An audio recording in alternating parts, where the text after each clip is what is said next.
Собираю мужу собойку на завтра. Оцените от 1 до 10. Смотрите, я ему кладу макароны, 2 колбаски, большой кусочек паштета, сыр. Он все это будет разогревать в микроволновке. Кусочек куриного филе.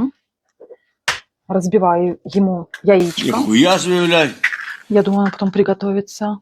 И овощи. 2 редиски. Оцените.